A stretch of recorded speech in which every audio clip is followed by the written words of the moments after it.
주님께서 여러분과 함께 요한이 전한 거룩한 복음입니다. 그때 예수님께서 큰 소리로 말씀하셨다. 나를 믿는 사람은 나를 믿는 것이 아니라 나를 보내신 분을 믿는 것이다. 그리고 나를 보는 사람은 나를 보내신 분을 보는 것이다. 나는 빛으로서 이 세상에 왔다. 나를 믿는 사람은 누구나 어둠 속에 머무르지 않게 하려는 것이다. 누가 내 말을 듣고 그것을 지키지 않는다 하여도 나는 그를 심판하지 않는다. 나는 세상을 심판하러 온 것이 아니라 세상을 구원하러 왔기 때문이다. 나를 물리치고 내 말을 받아들이지 않는 자를 심판하는 것이 따로 있다. 내가 한 바로 그 말이 마지막 날에 그를 심판할 것이다. 내가 스스로 말하지 않고 나를 보내신 아버지께서 무엇을 말하고 무엇을 이야기할 것인지 친히 나에게 명령하셨기 때문이다. 나는 그분의 명령이 영원한 생명임을 안다. 그래서 내가 하는 말은 하느님께서 나에게 말씀하신 그대로 하는 말이다. 주님의 말씀입니다. 참 예수님, 서로 인사를 좀 나누세요.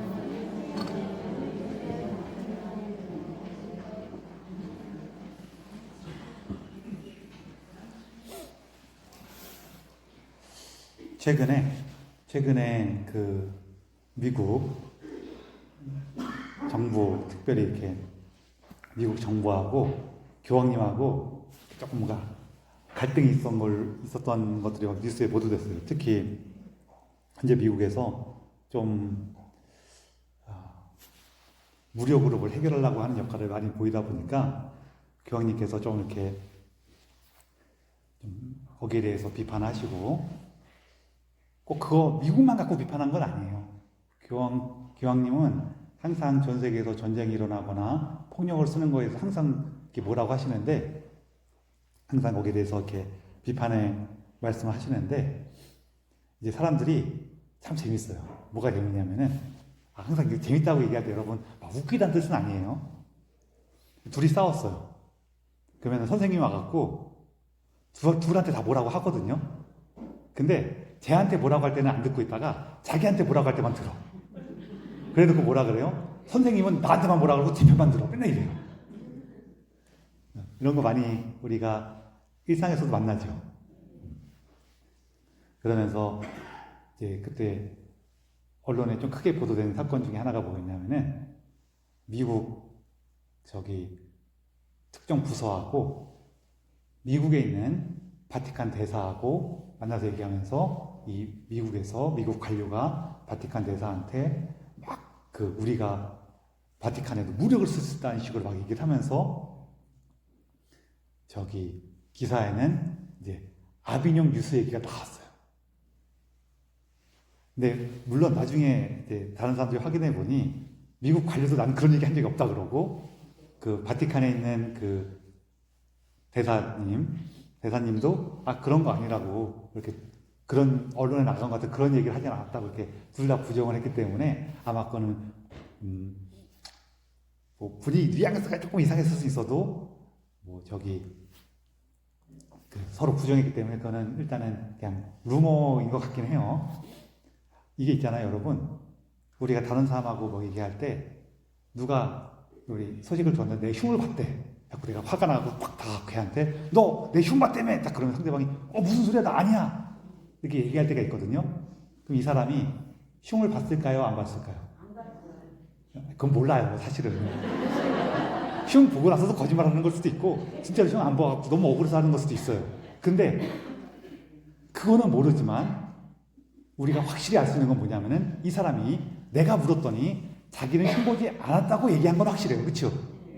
그러면 이게 무슨 뜻일까요? 그렇죠? 그러니까 눈으로 본 것만 사실은 아니긴 한데, 여기서 우리가 뭘 찾을 수 있냐면, 이 사람은 지금 뒤에서는 내 흉을 볼지는 모르지만 대놓고는 나하고 싸우겠다는 거예요, 안 싸우겠다는 거예요? 그거는 원치 않다는 거예요. 최소한 그만큼은 된다는 거예요. 적어도 이 사람이 나한테는 그래도 내가 너하고 아주 겉으로 막 싸우고 싶진 않아. 어떻게든 이 관계를 회복하고 싶어, 유지하고 싶어. 그 뜻이란 말이에요. 그렇죠? 우리가 그거는 그냥 이해해야 돼요. 어쨌거나 그런 거 정도는 안 쓰는데 여기서 재밌는 게 인상적인 게 뭐였냐면은 재밌다기보다는 인상적인 건데 아비뇽 뉴스 얘기가 나왔다는 거예요. 이 아비뇽 뉴스가 뭐냐면은 교황님이 로마에 계신 게 아니라 아비뇽이라는 프랑스 남부에 있는 한 도시에 가서 오래 지내셨어요. 그래서 그것을 이제 아비뇽 뉴스라 그러는데 이게 왜 이렇게 얘기하냐면은 왜 이런 일이 벌어지냐면은 아니 왜 교황님이 로마에 안 계셔? 프랑스 왕이 와서 잡아갔나? 그러진 않았어요. 그게 아니라 로마가 지금은 우리가 교회와 로마가 되게 평화롭고 안정적인 시대를 사는 거예요. 옛날에는 항상 이렇지는 않았어요. 교황님들도 율리우스 2세 교황님 같은 경우에는 갑옷 입고 칼 차고 전쟁 들고 누비기도 했었어. 우리가 생각하면 이상해요, 안 이상해요? 너무 이상해. 근데 그때 그 교황이 무슨 생각을 했냐면은 아니 이거 보니까 왕들이나 영주들에게 세상을 맡겨놓으니까 얘들이 다 지들끼리 싸우고 욕심부리고 하느님 뜻대로 세상을 안 다스려. 그러니까 교황님이 어떻게 생각하냐면 차라리 내가 가갖고 다 점령을 한 다음에 이거를 하느님 뜻대로 다스려 볼까? 이 생각을 한 거예요. 힘으로라도. 잘 됐을까요? 잘 안 됐을까요? 당연히 잘 안 됐죠. 아유, 근데 우리가 그 교황님에 대해서 이렇게 좋게 평가할 필요까지는 없지만 적어도 그 마음에서 오죽 답답했으면 저랬을까. 나름대로는 뭐 하나님 뜻이라고 생각하면서 했겠네. 정도는 이해할 수 있어요, 없어요? 그 정도는 이해할 수 있는 거예요. 옛날에는 별별 교황님 다 있어요. 아유, 지금 생각하면은 지금은 너무 훌륭해졌어요. 이렇게 교황님이 세계 정치에 너무 밀접하게 연결되어 있다 보니까 여러 가지 문제가 벌어지는데 그 중에 하나가 뭐냐면은 이게 교황님만 막 행패를 부린 게 아니라 다른 사람들도 와서 교황님한테 행패를 부려. 서로 여러 귀족 가문들이 자기들하고 친한 사람을 교황으로 세우려고 그러고 반대파에서 교황님이 되면은 막 협박하고 막 그래. 교황님이 로마에 있으니까 너무 불안한 거예요. 불안해갖고 어디 이게 좀 나를 보호해줄 사람이 없나 했더니 그때 프랑스 왕이 얼른 나서갖고 일로 오시라고 내가 보호해드리겠다고 해갖고 아비뇽으로 데리고 온 거예요. 자기 입김이 좀 더 미치는 곳으로 데리고 왔어. 그러면은 교황님이 많은 사람들한테 위협을 받고 있을 때 딱 데리고 왔으니까 참 훌륭한 사람 같죠. 그렇게 생각할 수 있지만 그 다음부터는 어떻게 해요? 이 프랑스 왕이 교황님한테 와갖고 저기 가는 제가 제 말 좀 제 얘기 좀 안 듣고 그러는데 그래도 나쁜 사람 아닙니까? 교황님 파문 좀 해주세요. 그러면은 교황님 입장에서는 자기를 보호해주고 있는 프랑스 왕이 그런 말을 하는 게 이렇게 그냥 부탁으로 들리겠어요? 위협으로 들리겠어요? 위협으로 들릴 수도 있고 또 하나는 사람 마음이라는 게 어쩔 수가 없는 게 누가 나한테 잘해줘. 근데 그 사람이 어떤 사람한테 힘들대. 그러면 나도 모르게 아니 그런 나쁜 놈이 이 생각이 들어야 안 들어요. 이런 게 더 얽히는 거예요. 그래서 교황님이 프랑스 왕의 입기만 해서 지내게 됐어요. 그러다 보니 교회 꼴이 제대로 돌아가겠어요? 안 돌아가겠어요? 안 돌아간단 말이에요. 그래서 이 교황님들도 사실은 문제의식을 갖고 있었어요. 이게 좀 이렇게 있는 게 이게 잘못된 건데라고 하고 있는데 지금 돌아가려니까 프랑스 왕이 무서워. 그렇죠? 또 프랑스 왕만 무서운 게 아니라 내가 갔을 때 그 동네 사람도 무서워. 그래서 이거 어떻게 될까 하고 있는데 그때 혜성처럼 나타난 가련한 여인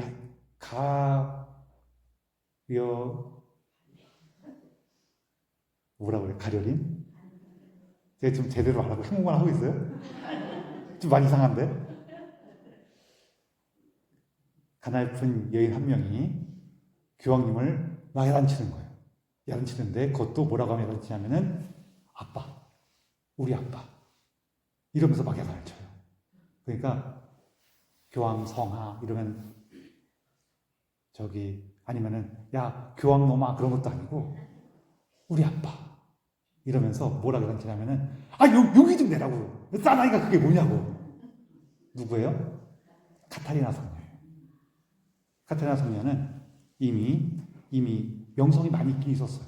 왜냐하면은 아주 어린 나이부터 하느님을 만나고 오직 그 하느님 안에 살아가기 위해서 정말 그 모습을 보여주면서 많은 사람들한테 이렇게 하느님을 찾는 길을 하느님 안에 살아가는 것을 이렇게 알려주면서 이렇게 명성이 있었는데 이 카타리나 성녀가 교황님한테 그렇게 막 야단을 필 뿐만 아니라 다른 사람들한테도 다른 특별히 힘 있는 사람들한테도 당신들 그러면 안 된다고.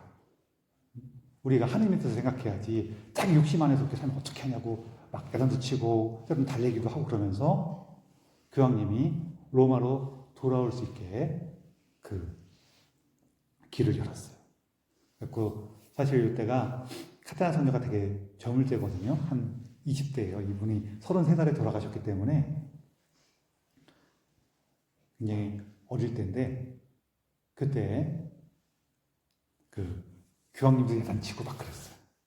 그러면서 그 개인의 삶과 이런 부분에서는 우리가 어떻게 하느님을 찾을 수 있을까? 우리가 살다 보면은 하느님의 일을 한다고 하느님의 뜻을 한다고 하면서도 우리 마음대로 우리 욕심에 따라서 혹은 우리의 두려움에 따라서 혹은 우리 안에 있는 지나친 의무나 책임에 대한 압박감으로 움직여요. 이런 것들이 사실은 조금씩은 하느님의 뜻을 담고 있거든요. 예를 들어서 하느님께서 우리가 세상 안에서 좋은 것들을 얻고 누리라고 하실까요? 안 하실까요? 내가 조금만 맛있는 거, 돼지고기 한 점만 탁 먹어도, 돼지고기라면 그냥 고기 한 점만 먹어도, 돼지고기라면 그냥 특정 어떤 걸 얘기하는 것 같으니까, 고기 한 점만 먹어서 딱 먹으면은 맛있어요? 안 맛있어요? 딱 맛있으면은 하느님께서 너는 어떻게 그렇게 육신의 쾌락만을 원하느냐? 이 못된 거다! 그럴 것 같아요? 안 그럴 것 같아요? 안 그러죠. 그렇죠. 당연히. 근데, 그렇게 세상에 있는 거 좋은 것도 우리가 누리는 것까지는 사실은 그 자체가 문제는 하나님도 그거 기뻐하실 거예요. 여러분 자녀를 생각하시면 돼요. 여러분 자녀들이 세상 안에서 좋은 것들을 찾고 누리고 하는 거를 내가 싫어해요? 안 싫어해요? 좋아해요. 근데 얘가 그거에 빠져갖고 그거만 하려고 그래. 그리고 자기 형제들 막 어려움에 있는 친구들 보지도 않고 나는 고기 먹어야 돼. 옆에 가 국도 좀 상관없어. 그러면은 속상해요? 안 속상해요? 속상해요. 이 얘기를 하는 거예요. 조금씩은 있어도 돼요. 내가 두려움 조금 있는 거 괜찮아요? 안 괜찮을까요? 두려움 있는 건 문제 아닙니까? 내가 두려움이 하나도 없어갖고 차길로 막 뛰어들어. 차가 막 오는데 뛰어들어서 난 아무 섭지로 막 그러고 있어요. 그거 혼나요? 안 혼나요? 혼나야지. 좀 무서워할 줄도 알아야 돼. 그렇죠? 근데 차가 무섭다고 집에서 나가지도 못하고 벌벌 떨어. 우리 같이 동네 산책까지 할 때 차에 치면 어떡해요? 무서워요. 이러면 어떡해요? 그럼 안 된단 말이에요. 이게 조금씩 있을 때에는 다 하느님께서 우리 생명을 살리시고 우리가 이 삶을 누리는데 도움을 주기 위해서 주신 거란 말이에요. 근데 이게 너무 커졌고 내가 거기 푹 빠지거나 그것 때문에 꼼짝도 못하거나 막 그러면은 그건 하나님 뜻이에요? 하나님 뜻이 아니에요? 하나님 뜻이 아닌 거예요.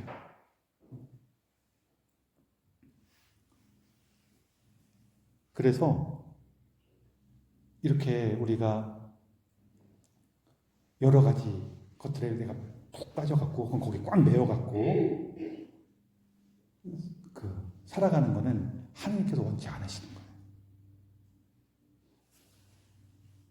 그래서 이런 것들을 우리가 너무 의기소침할 때에는 우리를 격려하고 내가 너무 이렇게 막 부풀어 올랐을 때는 정신 좀 차리라고 진정도 시키고 그러셨던 거예요. 이게 우리가 하나님을 찾아가는 겁니다. 오늘 복음에서도 나오는데 예수님께서 나는 세상의 빛이다 이 얘기를 하시죠. 근데 여기 요 시점이 언제냐면은 요 앞에 내용을 읽어보면 어저께 복음에 나오는데 보면은 그 뭐라고 나오냐면은 요게 그때 성전 봉헌 축제라고 나와요. 성전 봉헌 축제고 또 뭐라고 하냐면은 때는 겨울이었다 이렇게 나오거든요. 요 성전 봉헌 축제가 언제냐면은 우리 성탄절 즈음에 있는 축제예요. 요 축제의 기원은 그 마카베오 형제가 더럽혀진 하느님의 제단을 되찾아서 정화한 날, 다시 하느님께 봉헌하면서 정화한 날을 기념하는 축제거든요. 이 하느님의 제단이 그 헬레니즘 왕국들이 이스라엘 지배하고 있을 때 거기에서 다른 신을 섬기라 그래요. 그때 이스라엘이 들고 일어나서 헬레니즘 제국과 싸우고 나중에 예루살렘 성전을 되찾은 다음에 그것을 다시 하느님께 봉헌하는 정화의 제사를 바치고 축제를 지내거든요. 그런 일이 있었는데 그걸 기념하는 축제예요. 그리고 이 축제 때에는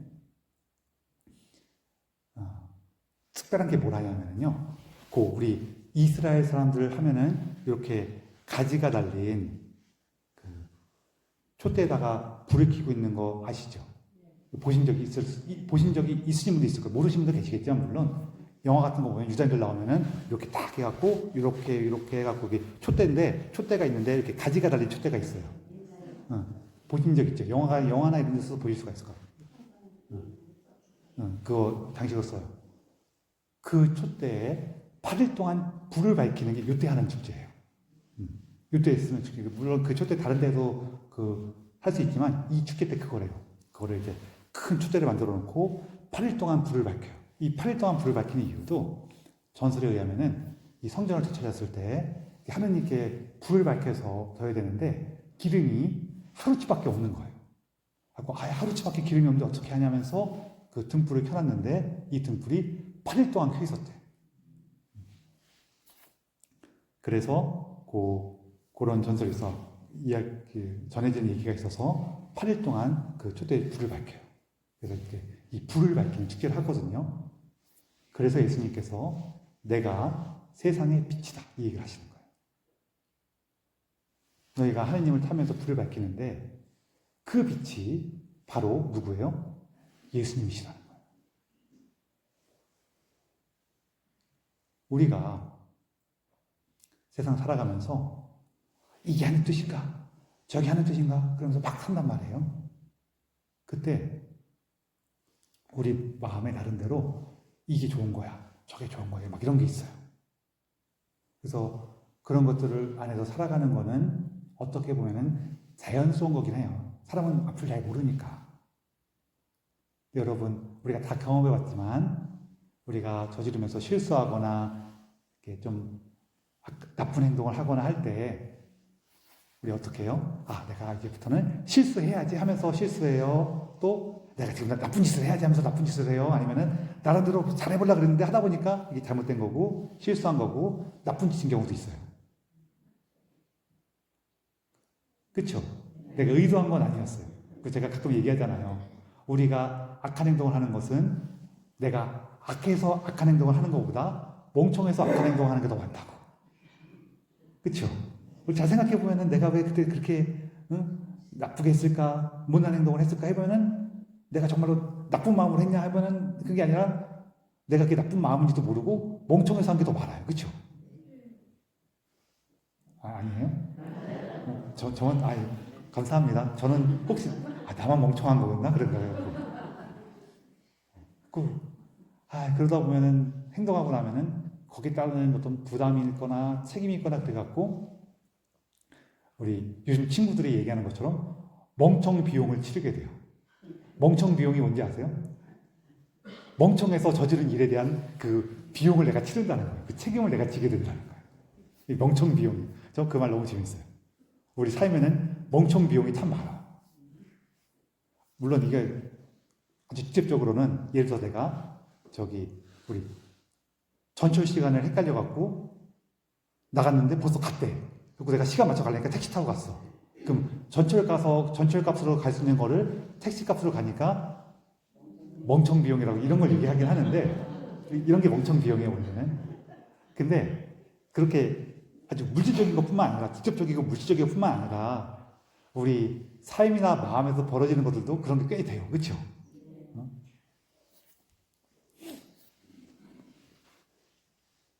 그때 예수님이 말씀하시는 거예요. 그러니 우리 삶에서 내 마음속에는 거기에 너무 확신을 갖지 말고, 확신을 갖지 말라 그러는 것 자체가 힘들어. 우리가 보통 내 확신이 깨질 때에는 이미 사건이 벌어진 다음에 깨져요? 벌어지기 전에 깨져요? 보통 벌어진 다음에 깨져요.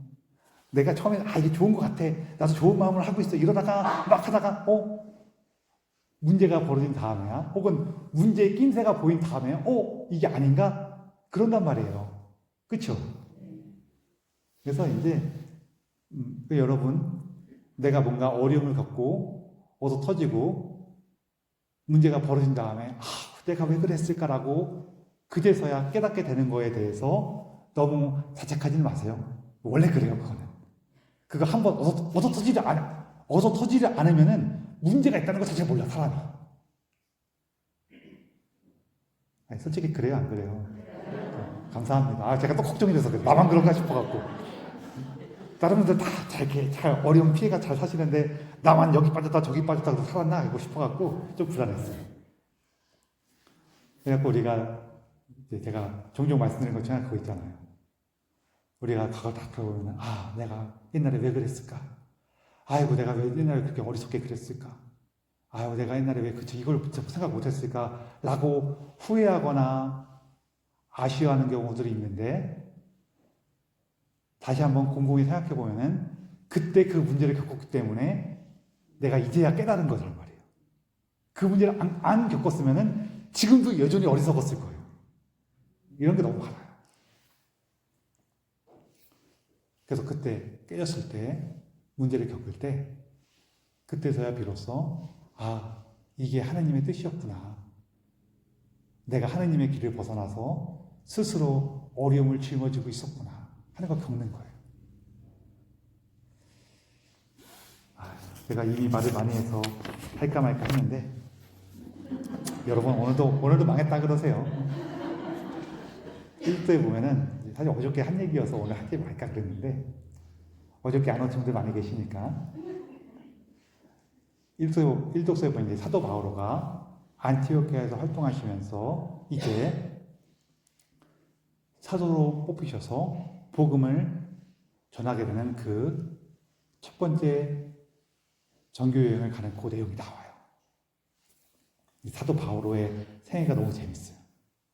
뭐가 재밌냐면은 그분의 하느님 안에서 이루신 놀라운 업적들도 참 특별한 거지만 여기까지 오는 과정도 너무 특별해요.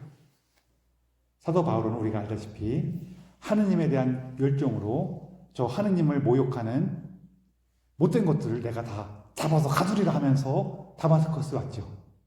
근데 그렇게 가는 길에 어떻게 됐어요? 예수를 만나고 눈이 멀었어요. 그래갖고 지금까지 내 삶이 눈이 멀었던 거구나를 깨닫게 돼요. 그리고 그때 주님의 제자인 하나니아스가 사도 바오로의 눈을 띄워주고 세를 주면서 이 사도 바오로가 다마스커스에서부터 복음을 증언하게 돼요. 하나님을 자신이 만난 예수님을 증언하기 시작해요. 그리고 그 다마스커스에 있지 않고 아라비아로 건너가요. 사도 바오로의 편지에 보면 아라비아에 갔다는 게 나와. 근데 정확히는 알려지지 않았는데, 사도 바오로가 표현한 게 성경에 저지진 않아갖고 정확히 알려지진 않았는데, 거기서 뭔가 사고를 쳤어요. 사고를 쳐갖고 도망쳐와요.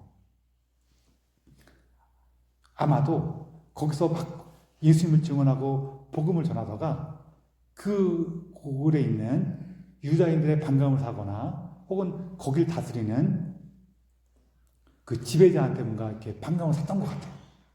그래서 어떻게 하면 다시 다마스커 돌아와서 있는데, 사도 바울을 죽이겠다고 쫓아온 사람들이 다마스커스의 성문을 지키게 돼요. 지키고 있어요. 지키면서 나오기만 해봐라 그러면서 지키고 있으니까 나갈 수가 있어요, 없어요? 없어갖고 다마스커스에 있는 다른 형제들이, 그러니까 그리스도인들이 사도 바울을 바구니에 태워서 성벽으로 내려보내줘요. 몰래. 그 사도 바울은 그렇게 해서 다마스커에서 도망가갖고 예루살렘으로 가요. 자, 첫 번째로 복음을 전하다가 뭔가 사고를 친 첫 번째 사건이 이게. 그 두 번째는 예루살렘 와갖고 왔더니 예루살렘에 있는 다른 신자들이 바오로요, 당신이 회심했다면서요 하고 받아줘요? 아니면은 제가 우리 박해하던 사람인데 의심스럽네 하면서 이렇게 경계를 해요. 경계를 해요. 그때 누가 가서 사도 바울을 만나고 이 사람이 정말로 예수님을 따르게 됐군 하면서 공동체 하나로 데리고 오냐면은 바르나바 사도가 그렇게 해요. 그렇게 해서 공동체를 데려가고 형제들과 만나고 이 사람 참으로 회개했군 하면서 이 신자들이 기뻐했는데 사도 바울가 또 사고를 쳐요. 사도 바울은 원래 가말리엘의 제자라고 알려져 있어요. 가말리엘은 유다인들 사회에서 큰 스승이에요. 지금도 그렇지만, 지금도 그런 게 남아있지만, 지금도 어떠냐면은, 이제 조금 전문적인 역할을 수행하는 데서 일하다 보면은 직장을 옮기려고 하잖아요. 그러면은 여기 지금 옮기려고 하는 직장에서 원래 있던 직장으로 전화해서 물어봐요. 찾아보면 아는 사람이 또 있어. 물어봐갖고, 야, 걔 거기서 어땠어? 물어봐요. 그럼 이게 인맥이 되게 중요하단 말이에요. 옛날에는 자격증도 없고 이수하는 것도 없고 그래요. 그러다 보니까 인맥이 훨씬 중요해요. 그리고 가말리엘은 훌륭한 스승이에요. 우리도 어떤 사람이 얘기할 때 그분이 김구 선생님 제자야. 안창호 선생님과 같이 활동했어. 그러면은 일단 좀 훌륭한가 이렇게 생각해요? 안 생각해요? 사도 바울가 그런 사람이란 말이에요. 그리고 그 밑에 있는 제자들이 많겠어요? 적겠어요? 많고 각자 사회 안에서 중요한 역할을 수행한단 말이에요. 사도 바울은 아는 사람들도 제법 있고 그 사람들이 다 중요한 역할을 수행하는 사람이란 말이에요. 그럼 사도 바울가 예루살렘 성전에 가기만 해도 벌써 사람들이 바울로 아니면 사울 잘 지냈어? 이렇게 한단 말이에요. 근데 거기에서 사실 내가 말이야 예수님이 참으로 메시아셨어. 막 이런 얘기를 하면서 거기서 또 그나마 야 예수님이 무슨 메시아야? 걔 좀 사기꾼이야. 그러면은 야 성경을 봐. 그러면서 이게 토론을 하고 언쟁이 벌어질 때 좀 희섭지도 않고 그러면은 에이 역시 또 멍청한 놈이 좀 이상한 거 믿었네. 이렇게 넘어가는데 똑똑해갖고 사람들하고 말싸움에서 앉아. 그러면 어떻게 돼요? 이게 얘기가 금방 잠잠해져야 하면 점점 소란스러워져요. 그렇잖아요. 우리도 누구랑 말싸움하는데 제가 지거나 내가 지는 게 빨리 결판나면은 금방 좀 잠잠해져. 근데 계속 말다툼이 벌어지면은 이게 계속해서 커진단 말이에요. 근데 예루살렘은 지금 어떤 상태냐면은 이 그리스도인들 중에서 특별히 율법을 잘 지키고 전통을 따르는 그리스도인들이 있었고 율법을 잘 지키지 않고 전통을 따르지 않는 그리스도인들이 있었단 말이에요. 이 얘기는 제가 몇 번 했으니까 넘어갈게요. 그래서 이 박해가 시작됐을 때 첫 번째 그리스도인들은 너 예수님 믿지 않았어? 내가 예수님을 존경하긴 하는데 봐봐 나 율법 잘 지키지 않아 하면서 너 의심스러워하면서 넘어갔지만 두 번째 너 예수님 믿지? 근데 보니까 율법도 안 지키네? 이런 나쁜 놈 하면서 이 두 번째 그리스도인들이 주로 박해의 대상이었어요. 그 첫 번째 그리스도인들은 너 의심스러운데 한번 지켜보겠어 이런 상태였단 말이에요. 그래서 이 사람들은 조용히 신앙생활을 하고 있었는데 사도 바오로가 와갖고 예수님이 메시아입니다. 예수님께서 우리 율법의 약속을 이루실 분이라고 막 사람들하고 떠들고 다니고 난리가 나니까 분위기가 어떻게 되겠어요?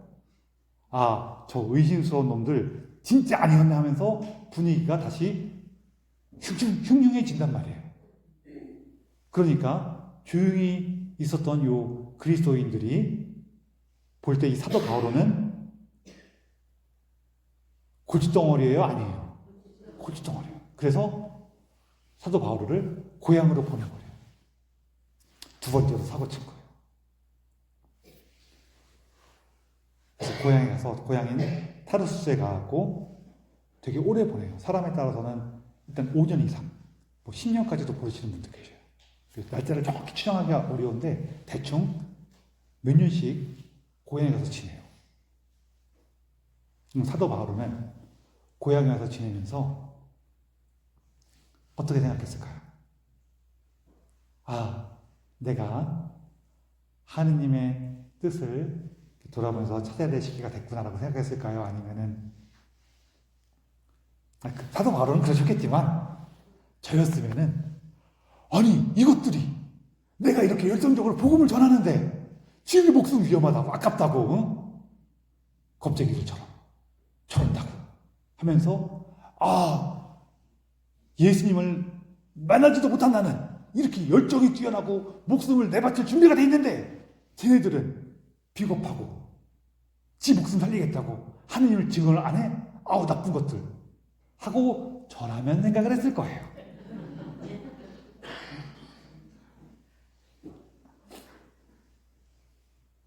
그러다가 고향에서의 침묵과 성찰과 하느님을 자기 내면 깊숙이 만나는 그 시간을 갖게 되죠. 처음에는 사도 바오로는 훌륭하신 분이니까 안 그럴 수도 있겠지만 다른 사람들에 대한 분노, 비난, 자기의 열정을 알아주지 못하는 것에 대한 서운함, 또한 하느님의 뜻이 어디로 가야 되는가에 대한 혼란함, 이런 것들이 컸을 거예요. 그러다가 하느님 안에서 그것이 하나하나 자기 안에 들어와서 자기의 지금까지의 경험들, 사도 바오로는 사실 3번에 걸쳐서 하느님에 대한 열정으로 일을 하려고 그러다가 다 엉망이 됐죠. 다마스커스로 가서 그리스도인들을 박해하던 것도 하느님에 대한 열정으로 했던 거예요. 아라비아로 가서 무언가 문제를 일으켜 온 것도 하느님에 대한 열정으로 한 거예요. 예루살렘에 가서 성전에서 유다인들과 논쟁을 벌인 것도 하느님에 대한 열정으로 한 거예요. 그랬는데 그게 지금 이 하느님께서 원하신 건 아니었던 거예요. 그러면서 자기 삶을 돌아보고 자기 삶에 비추신 예수님을 다시 만나게 된 시간을 갖게 되죠. 그러다가 이제 복음이 계속 퍼지면서 안티오키아에 있는 사람들, 유다인들부터 시작해서 이방인들에게까지 복음이 퍼졌다는 얘기를 듣고 예루살렘에서는 바르나바를 안티오키아로 보내요. 바르나바 사도가 와서 안티오키아의 공동체를 이끌면서 여기에 더 많은 일꾼이 필요해 하면서 누가 떠올랐을까요? 바오로 사도가 떠오른 거예요. 그래서 바르나바 사도가 두 번째로 바오로 사도를 데리고 와서 공동체로 이끌어줍니다. 그리고 여기에서 바오로 사도는 본격적으로 이방인들에게 복음을 전하기 시작해요. 그리고 제가 지금 계속 그냥 입에 익으니까 바오로 사도라고 얘기했지만 이때부터 사도행전에는 아무 설명이 없이 그 전까지는 사울이라고 나오다가 이때부터 갑자기 이름을 바로로 바꿔서 불러요. 재밌어요. 사울이라는 이름은 특히 유다인들 사이에서 활동했을 때 이름이 계속 사울이라고 부르다가 이방인들에게 가니까 바로라는 이름으로 바뀌어요. 저는 전에 말씀드린 것처럼 바울 사도께서 원래 두 개의 이름을 가지고 계셨던 것 같아요. 유다인들 사이에서는 사울이라고 하고 그 이방인들 사이에서는 파울루스라는 그 이름을 그냥 원래 갖고 있었던 것 같아요. 우리도 한국인데 미국에 살다 보면은 한국 이름도 있고 미국 이름도 있고 이렇게 생기죠. 그런 것처럼. 그래서 그때 바로 바뀌어요.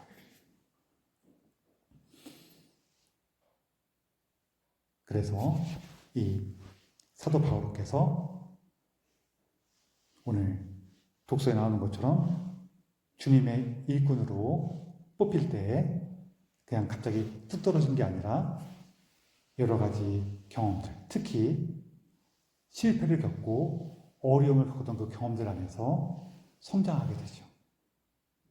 그래서 하느님에 대한 그 믿음 안에서 이제 드디어 하느님의 사명을 수행하게 됩니다. 근데 제가 여기 항상 토를 다는 게 하나 또 있어요. 제가 너무 재밌어갖고. 그게 뭐냐면은 지금 사도 바울은 여러 가지 어려움을 겪고 딱 이렇게 하느님 앞에서 드디어 사도로서의 자기 사명을 수행하게 되는데 나중에 보면은요 바르나바 사도랑 또 싸워요.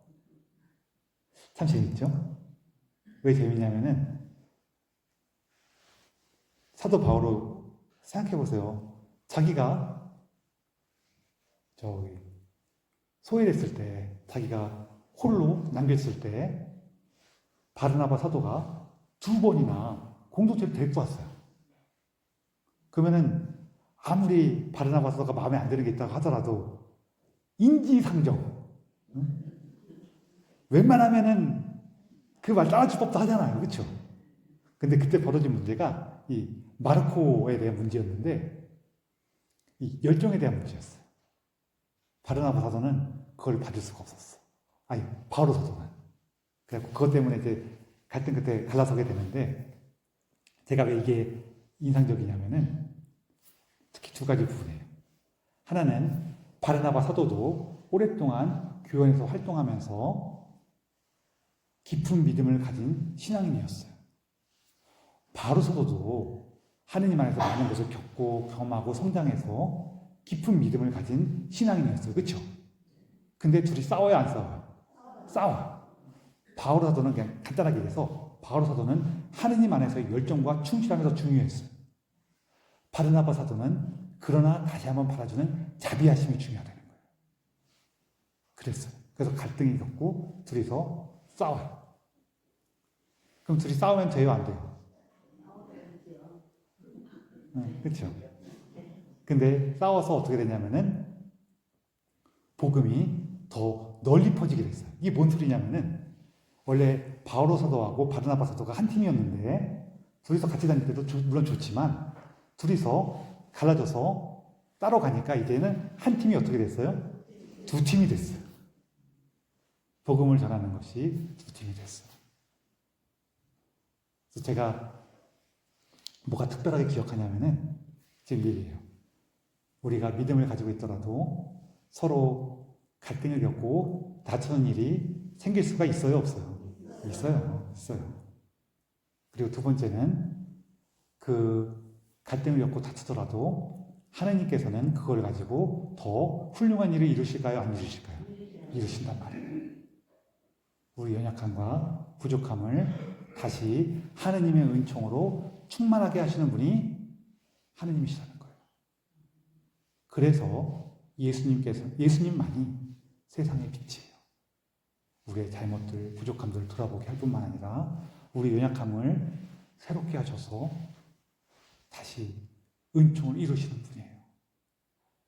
그래서 여러분, 우리 삶에 특별히 어려움 속에 있을 때, 아픔 속에 있을 때 예수님께서 우리를 비추시는 그 빛을 따라가십시오. 그 과정에서 내가 예수님 앞에서 속상한 얘기도 하시고 힘든 얘기도 하시고 미운 사람 흉도 보시고 그러세요. 때로는 하느님을 원망하는 것도 괜찮아요. 우리가 그런 연약함 안에서 다시 하느님을 찾게 될 때 그분이 우리 삶에 빛이 되어 주실 거예요. 그리고 우리 연약함과 우리의 부족함을 하느님께서 새로움을 나아갈 수 있는 그 길을 써주실 겁니다.